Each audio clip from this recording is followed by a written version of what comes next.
అందరికీ నమస్కారం. తెలుగు రాష్ట్రాలలో ముఖ్యమైన పండుగ దసరా పండుగ.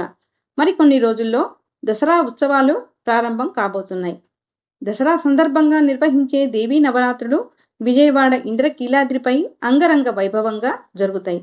అలాగే శ్రీశైలం లాంటి క్షేత్రాలలో కూడా శరన్నవరాత్రి ఉత్సవాలు ఎంతో వైభవంగా నిర్వహిస్తారు. ఈ సందర్భంగా కనకదుర్గమ్మకు ఏ రోజు ఏ అలంకారం, ఏ రంగు వస్త్రం, ఏ నైవేద్యం, ఇలాంటి వివరాలన్నీ ఈ వీడియోలో మనం తెలుసుకుందాం. వీడియో పూర్తిగా చూడండి, అందరికీ షేర్ చేయండి. Don't forget to like, share and subscribe to my channel. ఇప్పుడు మనం కనకదుర్గమ్మకు ఏ రోజు ఏ అలంకారాలు జరగనున్నాయో పూర్తి వివరాలు తెలుసుకుందాం. ఈ ఏడాది శరన్నవరాత్రి ఉత్సవాలు ఇంద్రకీలాద్రిపై 2024 అక్టోబర్ 3వ తేదీ గురువారం ఘట స్థాపనతో మొదలయ్యి అక్టోబర్ 12 శనివారం విజయదశమి వేడుకలతో ముగుస్తాయి. ఈ సమయంలో 9 రోజులు దుర్గాదేవి అవతారాలను శక్తి, జ్ఞానానికి సంబంధించిన దేవతగా పూజిస్తారు. ఈ నేపథ్యంలో దసరా నవరాత్రులకు ఇంద్రకీలాద్రి ముస్తాబవుతోంది. ఈ సందర్భంగా అక్టోబర్ 3వ తేదీ గురువారం ఆశ్వయుజ శుద్ధ పాడ్యమి రోజు అమ్మవారిని శ్రీ బాలా త్రిపురసుందరీ దేవిగా అలంకరిస్తారు. ఈరోజు అమ్మవారికి లేత గులాబీ రంగు వస్త్రాన్ని సమర్పించాలి. అమ్మవారికి నైవేద్యంగా ఈరోజు క్షీరాన్నం సమర్పిస్తారు. ఈరోజు కుమారి పూజను విశేషంగా జరుపుతారు. అమ్మవారికి క్షీరాన్నం ప్రసాదంగా నివేదించాలి. క్షీరాన్నం ప్రసాదం ఎలా చేయాలో చూద్దాం. ముందుగా స్టవ్ మీద ఒక 1/2 లీటర్ పాలను మరిగించుకోవాలి. 1/2 కప్పు బియ్యం, 1 స్పూన్ పచ్చిశనగపప్పుని 20 నిమిషాల పాటు నీళ్ళల్లో నానబెట్టుకొని ఉంచుకోవాలి.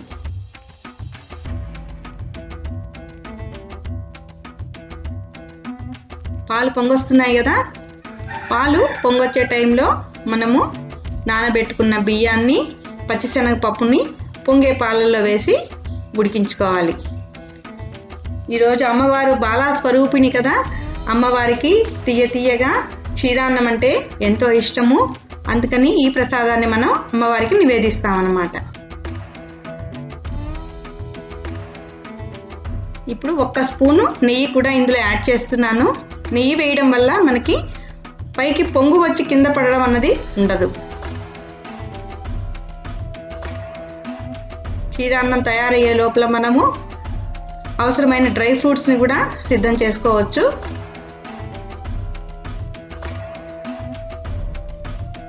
స్టవ్ మీద ఒక చిన్న ప్యాన్ పెట్టి అందులో 2 స్పూన్లు నెయ్యి వేసాను. నెయ్యి కరిగిన తర్వాత జీడిపప్పు, కిస్మిస్ వేసి నేతిలో వేయించుకోవాలి.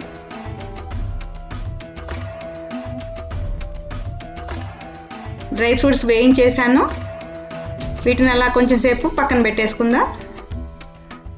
సిద్ధమైపోయినాయి. ఇప్పుడు క్షీరాన్నం ఉడికిపోయింది. ఇందులో మనం తురిమి ఉంచుకున్న బెల్లాన్ని ఇక్కడ కలుపుకోవాలి.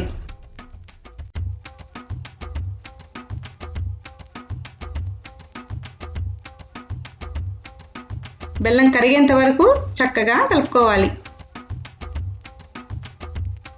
బెల్లం మొత్తం కరిగిన తర్వాత స్టవ్ ఆఫ్ చేసేసుకొని ఇలాచీ పొడి వేసుకోవాలి. కొంచెం కుంకుమ పువ్వు కూడా యాడ్ చేసుకోవచ్చు ఇష్టం ఉన్న వాళ్ళు.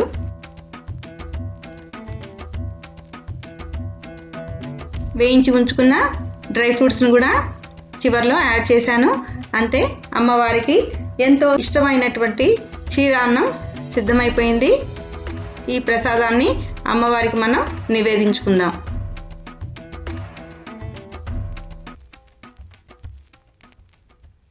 శుక్రవారం రోజు ఆశ్వయుజ శుద్ధ విధియ శ్రీ గాయత్రీ దేవి అలంకారంలో అమ్మవారు భక్తులకు దర్శనమిస్తారు. అక్టోబర్ 4 ఈరోజు అమ్మవారికి నారింజ రంగు వస్త్రం సమర్పించాలి. అమ్మవారికి ప్రసాదంగా కొబ్బరి అన్నాన్ని నివేదించాలి. కొబ్బరి అన్నం ఎలా తయారు చేయాలో చూద్దాం. ముందుగా స్టవ్ మీద ఒక ప్యాన్ హీట్ చేసుకొని అందులో 2 స్పూన్ల ఆయిల్, 1 స్పూన్ నెయ్యి యాడ్ చేశాను. నెయ్యి వల్ల మనకి కొబ్బరి అన్నానికి కమ్మదనం వస్తుంది. అందుకని ఇక్కడ నెయ్యి యాడ్ చేస్తున్నాను. ఇందులో ఒక ఎండుమిరపకాయ, కొంచెం ఆవాలు, జీలకర్ర వేసి వేయించుకోవాలి. ఆవాలు కొంచెం చిటపటలాడాక ఇందులో 1 స్పూన్ పచ్చిశనగపప్పు, 1 స్పూన్ మినపప్పు కూడా యాడ్ చేశాను. కొన్ని జీడిపప్పులు కూడా వేసుకోవాలి. అన్నింటినీ మనం కొంచెం దోరగా వేయించుకుందాం.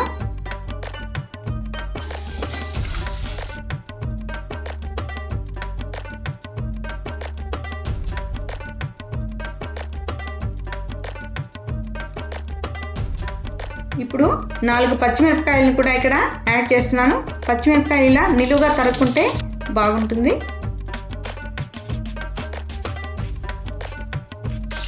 చివరిలో కొంచెం కరివేపాకు కూడా యాడ్ చేశాను.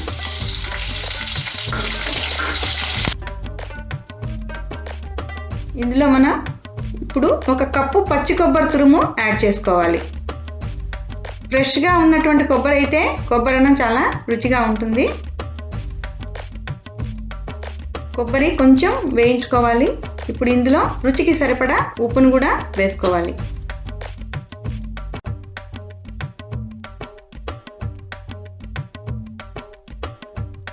కొబ్బరి పచ్చి వాసన పోయేంత వరకు కొంచెం మూత పెట్టి 1 నిమిషం చాలు, 1 నిమిషం పాటు మగ్గించుకోవాలి. మగ్గిపోయింది కొబ్బరి. ఇప్పుడు ఇందులో పొడి పొడి లాడేలాగా ఉడికించుకున్న 4 కప్పుల అన్నాన్ని కలుపుతున్నాను.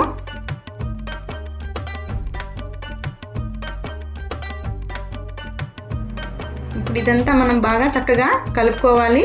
తిరగమాత అన్నానికి అంతా బాగా పట్టేటట్టుగా కలుపుకోవాలి.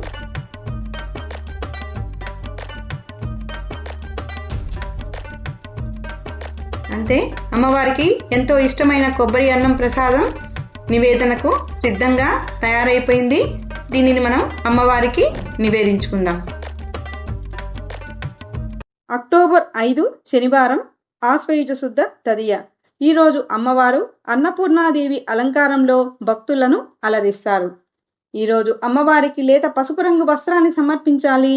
అమ్మవారికి నైవేద్యంగా అల్లం గారెలు సమర్పించాలి. అల్లం గారెలు ఎలా తయారు చేయాలో చూద్దాం. 2 కప్పుల మినపప్పును 4 నుంచి 5 గంటల పాటు నానబెట్టుకోవాలి. నానిన మినపప్పులో ఉప్పు వేసి ఇలా కచ్చాపచ్చాగా రుబ్బి ఉంచుకోవాలి. మరి మెత్తగా కాకుండా కచ్చాపచ్చాగా రుబ్బుకోవాలి. ఇందులో అల్లము, పచ్చిమిరపకాయలు రోట్లో దంచుతున్నాను ఇక్కడ. ఇవి కూడా మరి మెత్తగా కాకుండా కొంచెం కచ్చాపచ్చాగా దంచుతున్నాను.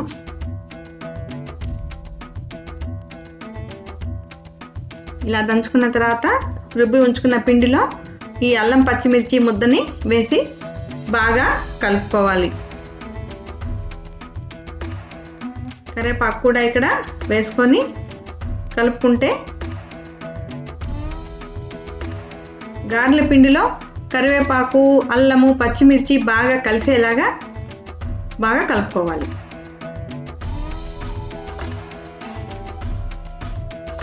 గారెలకి పిండి సిద్ధమైపోయింది. ఇప్పుడు స్టవ్ మీద ఒక ప్యాన్లో డీప్ ఫ్రైకి సరిపడా ఆయిల్ హీట్ చేసుకోవాలి. ఆయిల్ వేడెక్కాక పిండిని చక్కగా ఆకు మీద గారెల్లాగా ఒత్తుకొని నూనెలో వేసి వేయించుకోవాలి.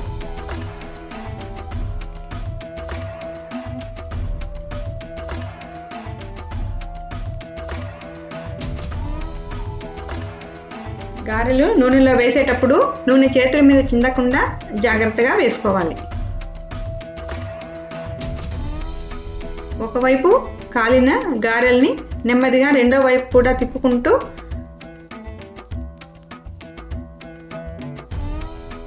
గారెలను బాగా ఎర్రగా కాల్చుకోవాలి.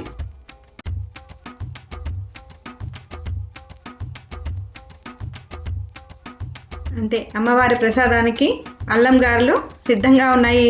అమ్మవారికి ఈ గారెలను మనం నివేదించుకుందాం. అక్టోబర్ 6 ఆదివారం, ఆశ్వయుజ శుద్ధ చవితి. ఈరోజు అమ్మవారు శ్రీ లలితా త్రిపుర సుందరీ దేవిగా భక్తులకు దర్శనమిస్తారు. ఈరోజు అమ్మవారికి ముదురు బంగారు రంగు వస్త్రాన్ని సమర్పించాలి. అమ్మవారికి నైవేద్యంగా ఈరోజు కదంబ ప్రసాదాన్ని నివేదించాలి. కదంబం ప్రసాదం తయారు చేసుకోవడానికి స్టవ్ మీద ఒక ప్రెషర్ ప్యాన్లో 2 స్పూన్లు ఆయిల్ హీట్ చేసుకున్నాను. ఇందులో ఒక ఎండుమిరపకాయ, మెంతులు, ఆవాలు పోపు వేస్తున్నాను.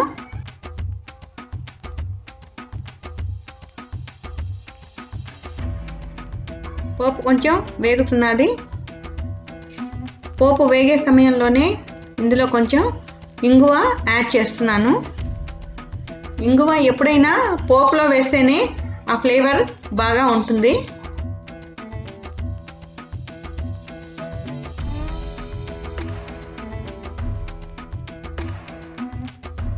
పోపు వేగింది. ఇప్పుడు ఇందులో కూరగాయ ముక్కలు, నేను ఇక్కడ 6 రకాల కూరగాయ ముక్కలు కదంబం ప్రసాదం తయారీలో వాడుతున్నాను.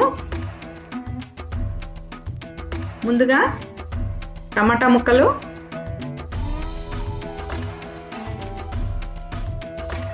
మునక్కాయలు, బెండకాయలు, వంకాయ ముక్కలు, క్యారెట్ ముక్కలు, సొరకాయ ముక్కలు యాడ్ చేస్తున్నాను. ఇంకా వేరే రకాల కూరగాయ ముక్కలు కూడా ఇక్కడ మనం యాడ్ చేసుకోవచ్చు. కూరగాయ ముక్కలు వేసాక ఒకసారి బాగా కలిపేసుకొని మూత పెట్టి 1 నిమిషం పాటు మగ్గించుకోవాలి. ఇక్కడ నీళ్లు వేయకుండానే మనం మగ్గిస్తున్నాం. చిటికెడు ఉప్పు మాత్రం వేసాను, కొంచెం పసుపు కూడా వేసాను. సొరకాయల్లో సహజంగా నీళ్లు ఉంటాయి కాబట్టి ఆ నీళ్లతోనే కొంచెం మగ్గించుకోవాలి. ఇక్కడ నీళ్లు కనుక యాడ్ చేస్తే బెండకాయల్లో నుంచి కొంచెం జిగురు వస్తుంది కదా, అందుకని నీళ్లు లేకుండానే మనం ఇక్కడ మగ్గించుకోవాలి.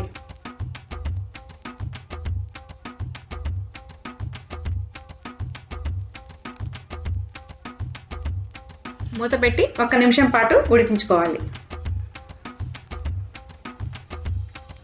1 నిమిషం అయింది, కొంచెం మగ్గాయి. ఇప్పుడు ఇందులో 1 కప్పు చింతపండు రసాన్ని యాడ్ చేసి ఆ రసంలోనే ముక్కల్ని ఉడికించుకోవాలి. చింతపండు రసంలో కనుక మనకు ఉడికిస్తే బెండకాయ ముక్కల్లో జిగురు రాదు.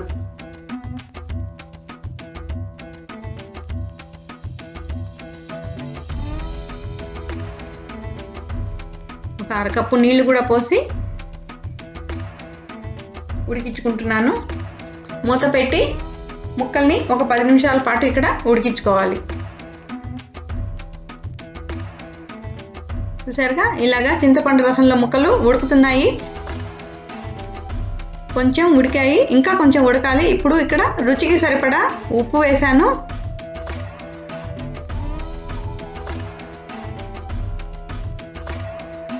కొంచెం సాంబార్ పొడి, అంటే 1 స్పూన్ సాంబార్ పొడి వాడుతున్నాను ఇక్కడ. తర్వాత 1/2 స్పూన్ మామూలు చిల్లీ పౌడర్, అంటే ఎండుమిర్చి పొడి కూడా ఇక్కడ వేసాను. మళ్ళీ అన్నింటినీ ఒకసారి బాగా కలిపేసుకోవాలి. ఇందుకోసం 1 కప్పు కందిపప్పుని మెత్తగా ఉడికించి ఉంచుకున్నాను ముందుగా ప్రెషర్ కుక్కర్లో. ఆ కందిపప్పును కూడా ఇక్కడ నేను యాడ్ చేస్తున్నాను. అన్నింటినీ ఒకసారి బాగా కలిపేసుకొని కొంచెం సేపు ఉడికించుకోవాలి. ఒక 2-3 నిమిషాల పాటు మళ్ళీ వీటిని బాగా మనం ఉడికించుకోవాలి. మూత పెడుతున్నాను. మూత పెట్టే ఉడికించుకోవాలి. చూద్దాం, ఉడికింది. కదంబం రైస్లో ఈ ప్రిపరేషన్ ఆల్మోస్ట్ సాంబార్ తయారు చేసుకున్నట్టే. కొంచెం కరివేపాకు యాడ్ చేశాను ఇక్కడ. అడిషనల్ టేస్ట్ కోసం కొంచెం షుగర్ యాడ్ చేస్తున్నాను. ఇప్పుడు ముందుగా సిద్ధం చేసి ఉంచుకున్న అన్నాన్ని వేసి మనం ఇక్కడ కలుపుకోవాలి. 3 కప్పుల రైస్ నేను ఇక్కడ తీసుకున్నాను. ఈ రైసు ఈ సాంబార్కి అంతా బాగా పట్టేలాగా బాగా కలుపుకోవాలి.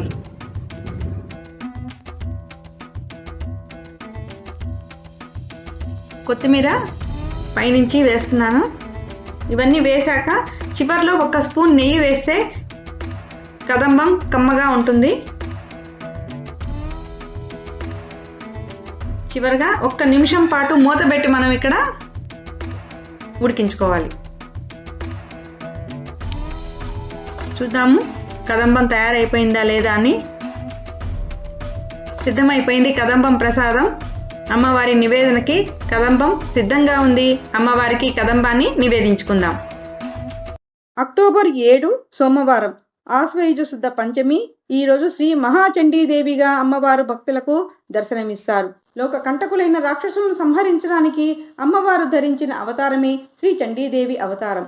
ఈరోజు అమ్మవారిని ఎర్రని పూలతో పూజించాలి. ఎర్రని వస్త్రాన్ని సమర్పించాలి. చింతపండు పులిహోర, రవ కేసరి వంటి నైవేద్యాలను అమ్మవారికి సమర్పించాలి. ముందుగా స్టవ్ మీద ఒక ప్యాన్లో 2 స్పూన్లు నెయ్యి హీట్ చేసుకున్నాను. ఇందులో ఇప్పుడు జీడిపప్పు కిస్మిస్ వేసి వేయించుకుంటున్నాను. ఇష్టం ఉన్న వాళ్ళు బాదం పప్పు కూడా వేసుకోవచ్చు.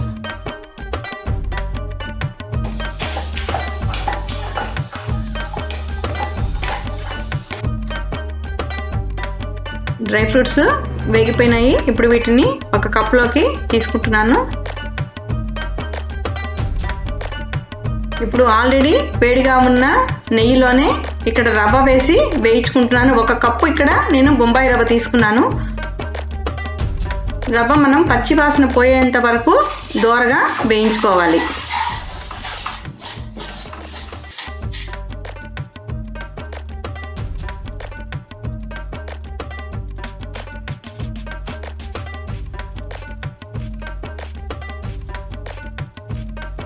రవ్వ వేగిపోయింది. ఇప్పుడు రవ్వను కూడా 1 కప్పులోకి తీసుకుంటున్నాను.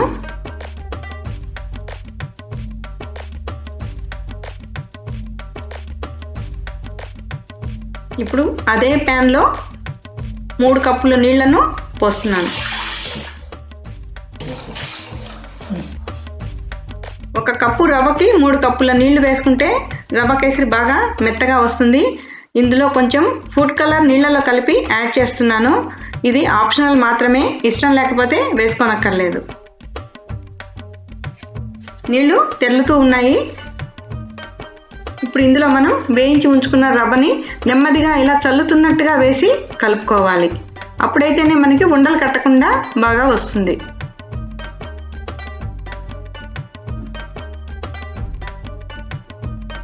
ఇప్పుడు బాగా కలుపుకోవాలి ఉండలు లేకుండా.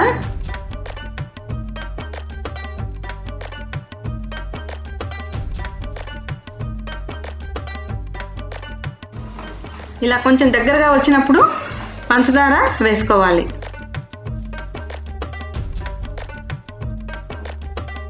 ఇక్కడ నేను ఆర్గానిక్ బ్రౌన్ షుగర్ వాడుతున్నాను కేసరి తయారీలో.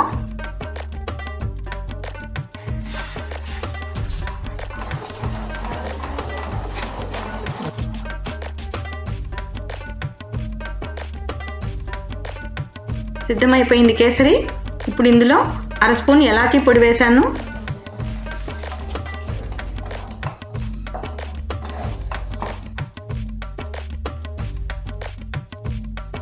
అలాగే పైనుంచి 1 స్పూన్ నెయ్యి కూడా యాడ్ చేశాను. చివర్లో వేయించి ఉంచుకున్న డ్రై ఫ్రూట్స్ని కూడా వేసి కలిపేస్తే అమ్మవారికి ఎంతో ఇష్టమైన రవ్వ కేసరి ప్రసాదం నివేదనకు సిద్ధంగా ఉంది. ఇప్పుడు అమ్మవారికి ఇష్టమైన మరో ప్రసాదం చింతపండు పులిహార తయారీ విధానం చూద్దాం. ముందుగా స్టవ్ మీద ఒక ప్యాన్ హీట్ చేసుకున్నాను. అందులో 1 స్పూన్ మిరియాలు, 1 స్పూన్ ధనియాలు వేసి డ్రై రోస్ట్ చేస్తున్నాను.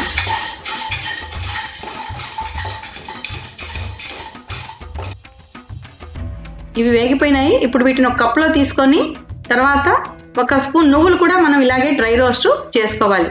నువ్వులు వీటితో పాటు వేస్తే ముందుగా వేస్తే మాడిపోతాయి కదా, అందుకని అవి సపరేట్గా మనం వేయించుకోవాలి.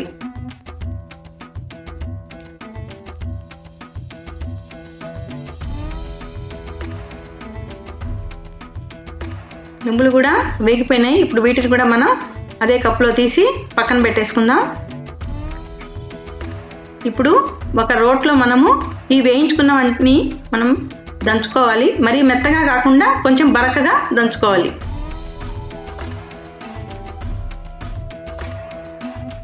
అంతే, పులిహోరకి వేసుకోవాల్సినటువంటి పొడి సిద్ధమైపోయింది. ఈ పొడి వేయడం వల్ల పులిహోరలో మనకి దేవాలయాల్లో మనకి పెట్టే ప్రసాదం లాంటి టేస్ట్ వస్తుంది. ఇప్పుడు అదే ప్యాన్లో 3 స్పూన్లు ఆయిల్ వేశాను. ఆయిల్ హీట్ ఎక్కాక పోపు వేసుకోవాలి. ఇప్పుడు పులిహోరకి పోపే ఇంపార్టెంట్. 4 ఎండుమిరపకాయలు వేశాను ముందుగా. తర్వాత పల్లీలు, పచ్చిశనగపప్పు,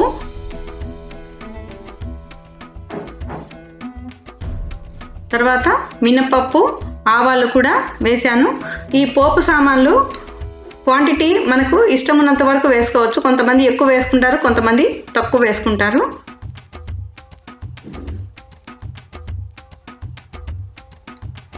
పోపు రెడీ చేసుకుందాం.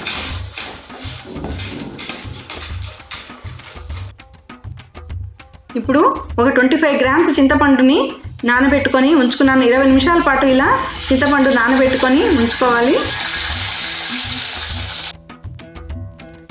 చింతపండు రసం ఇలా సిద్ధం చేసుకోవాలి. 1 కప్పు చింతపండు రసం మనకి అవసరం అవుతుంది. పోపు రెడీ అయిపోయింది. ఈ పోపుని ఇప్పుడు సపరేట్గా తీసి పక్కన పెట్టేసుకుందాం.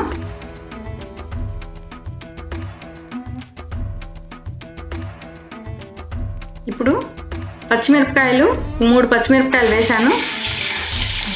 1/2 స్పూన్ పసుపు పొడి వేసాను.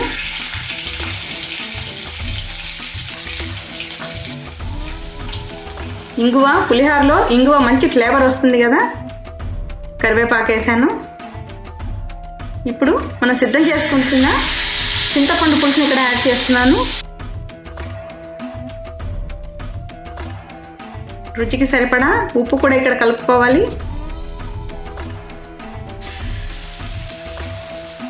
ఇప్పుడు ఇవన్నీ మనకి దగ్గరగా అయ్యేంత వరకు ఉడికించుకోవాలి. ఇప్పుడు మనం ఇందులో వేయించి ఉంచుకున్న ఎండుమిరపకాయలు కూడా వేసుకుంటే కొంతమంది పులిహోరలో ఎండుమిరపకాయలు తినడానికి ఇష్టపడతారు కదా. 1/4 స్పూన్ పంచదార ఇక్కడ యాడ్ చేశాను పులిహోరలో కమ్మదనం కోసం. దగ్గరగా అయ్యేంత వరకు చింతపండు పులుసుని బాగా ఉడికించుకోవాలి.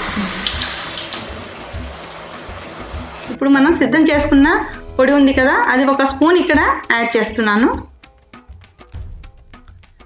చిక్కబడిపోయింది. ఇప్పుడు మనం దీన్ని చల్లార్చుకోవాలి.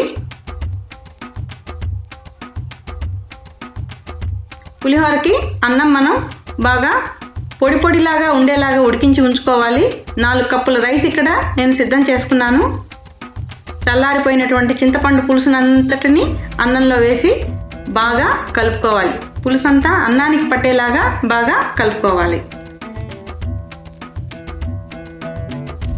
చింతపండు పులుసులో కనుక మనం పోపు కనుక వేస్తే అది మెత్తబడిపోయి తినడానికి బాగుండదు. అందుకనే పోపుని ఎప్పుడు కూడా పైనుంచి యాడ్ చేసుకుంటే బాగుంటుంది.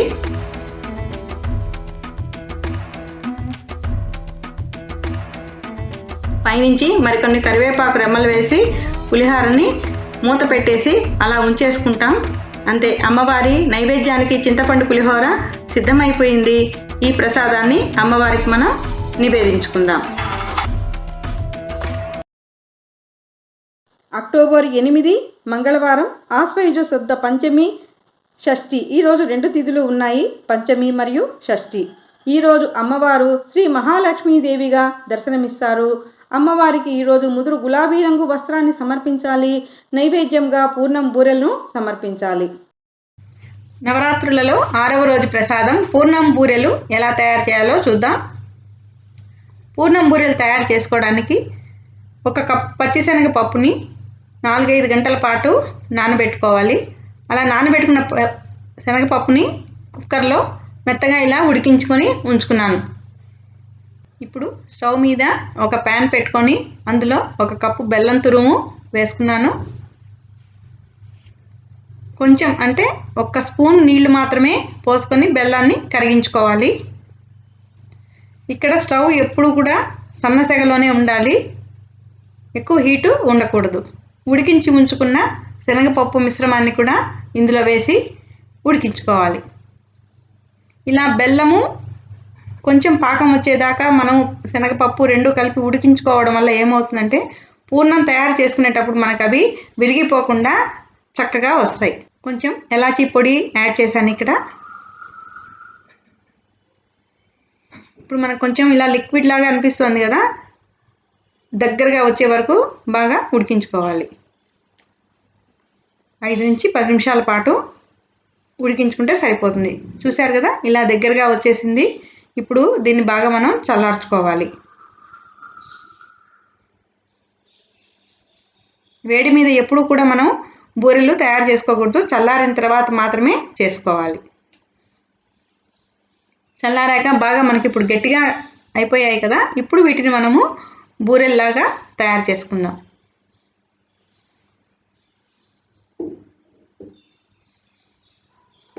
ఇలా రౌండ్గా ఎన్ని కావాలంటే అన్ని మనం తయారు చేసుకోవచ్చు.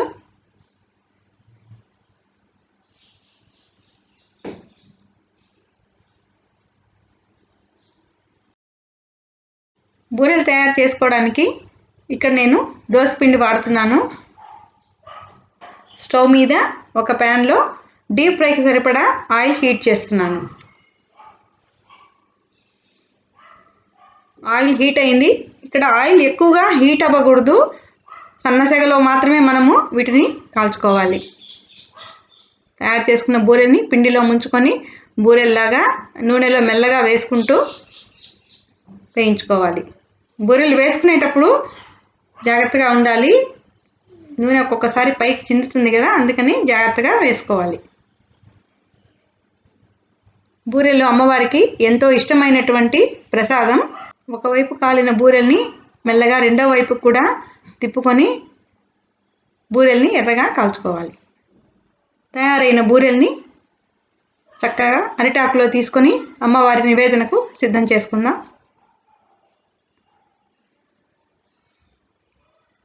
తయారైన ఈ బూరెల్ని అమ్మవారికి మనం నివేదించుకుందాం. అక్టోబర్ 9 బుధవారం ఆశ్వయుజ శుద్ధ షష్ఠి సప్తమి. ఈరోజు మూలా నక్షత్రం కూడా ఉన్నందున అమ్మవారు ఈరోజు సరస్వతీదేవిగా భక్తులకు దర్శనమిస్తారు. అమ్మవారికి ఈరోజు తెల్లని వస్త్రాన్ని సమర్పించాలి. నైవేద్యంగా దధ్యోదనాన్ని సమర్పించాలి. దధ్యోదనం ఎలా తయారు చేయాలో చూద్దాం. దధ్యోదనానికి ముందుగా పోపు సిద్ధం చేసుకోవాలి.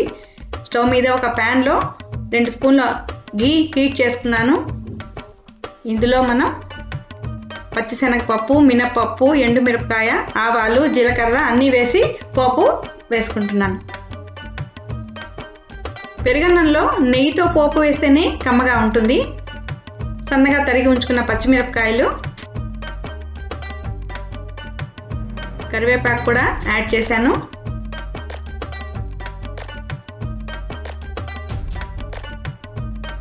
సన్నగా తరుక్కున్న అల్లం ముక్కలు కూడా ఇక్కడ యాడ్ చేశాను. చివరిలో కొంచెం ఇంగువ వేసి స్టవ్ ఆఫ్ చేసేసుకుంటే పోపు రెడీ అయిపోయింది.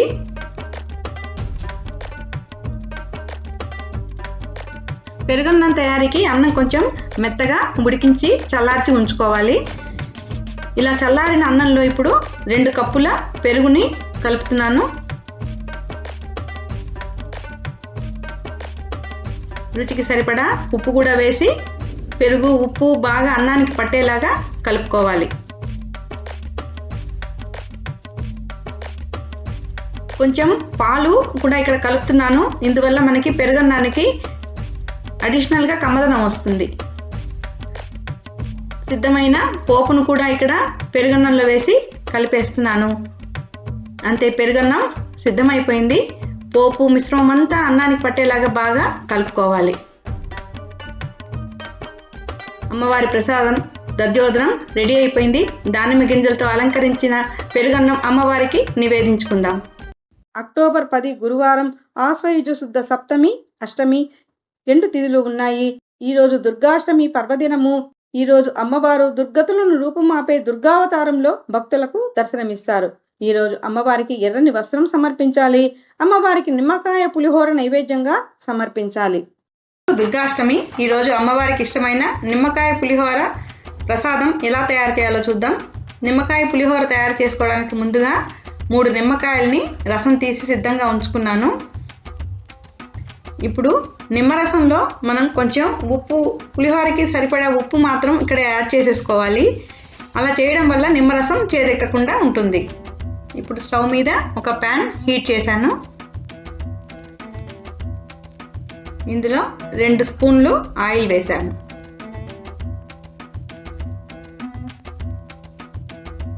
ఆయిల్ హీట్ అయింది. ఇప్పుడు ఇందులో పోపు వేసుకుందాం. ముందుగా ఎండుమిరపకాయలు, పల్లీలు, పచ్చిశనగపప్పు, మినపప్పు,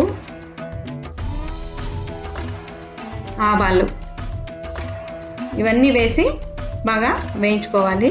పులిహోరకి మెయిన్ పోపే, అందుకని ఈ పోపు జాగ్రత్తగా తయారు చేసుకోవాలి.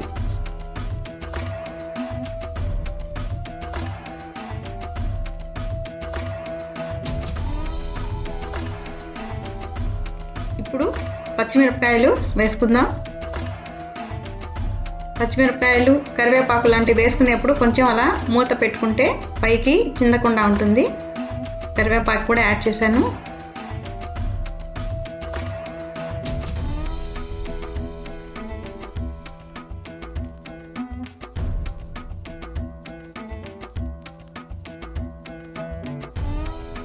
ఇప్పుడు 1/2 స్పూన్ పసుపు పొడి వేస్తున్నాను.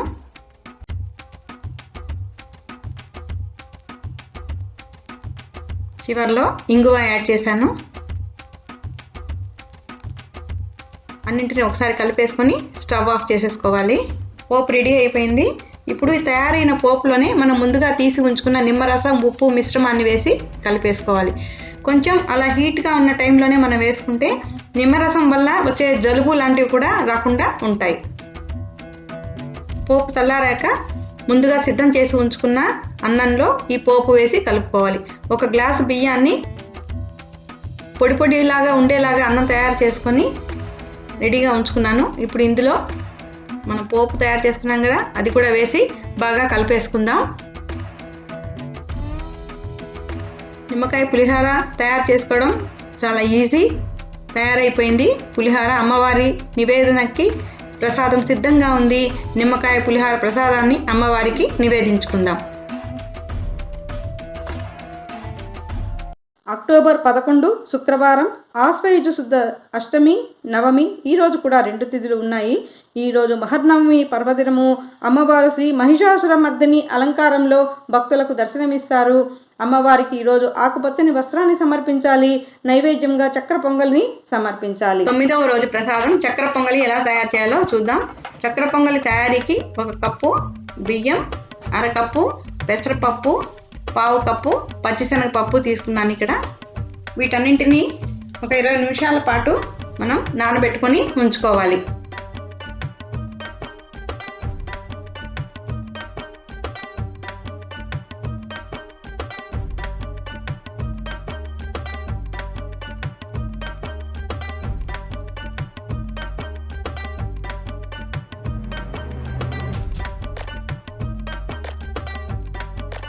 ప్రెషర్ కుక్కర్లో మనం ఈ బియ్యం, పెసరపప్పు, పచ్చిశనగపప్పు మిశ్రమాన్ని ఉడికించుకోవాలి. కుక్కర్లో 3 విజిల్స్ వచ్చే వరకు ఉడికించుకుంటే సరిపోతుంది.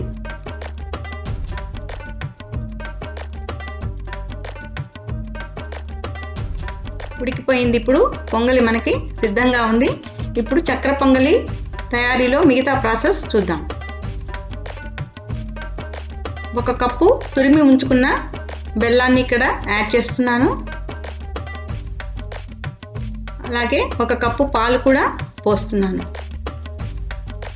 ఈ పొంగలి కుక్కర్లోంచి తీసుకున్న తర్వాత వేడిగా ఉన్న టైంలోనే మనము ఈ బెల్లము, పాలు కనుక యాడ్ చేసుకుంటే బెల్లం కూడా తొందరగా కరిగిపోతుంది.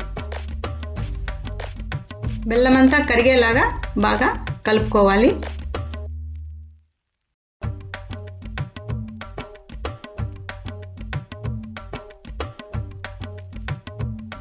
ఇప్పుడు స్టవ్ మీద ఒక ప్యాన్ పెట్టి ఇందులో కొంచెం నెయ్యి వేసుకొని డ్రై ఫ్రూట్స్ వేయించుకొని సిద్ధం చేసుకుందాం.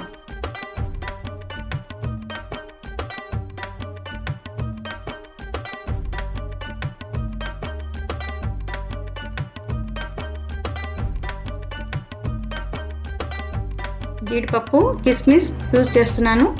ఇంకా ఏదైనా డ్రై ఫ్రూట్స్ ఇష్టం ఉంటే అవి కూడా వేసుకోవచ్చు.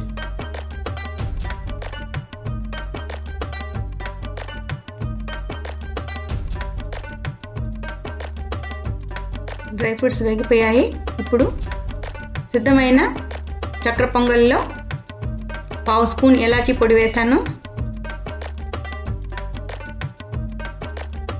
తర్వాత వేయించి ఉంచుకున్న డ్రై ఫ్రూట్స్ నెయ్యితో కలిపి యాడ్ చేశాను. అంతే, అమ్మవారి నివేదన కోసం చక్కెర పొంగలి సిద్ధంగా ఉంది. ఈ చక్కెర పొంగల్ని అమ్మవారికి నివేదించుకుందాం.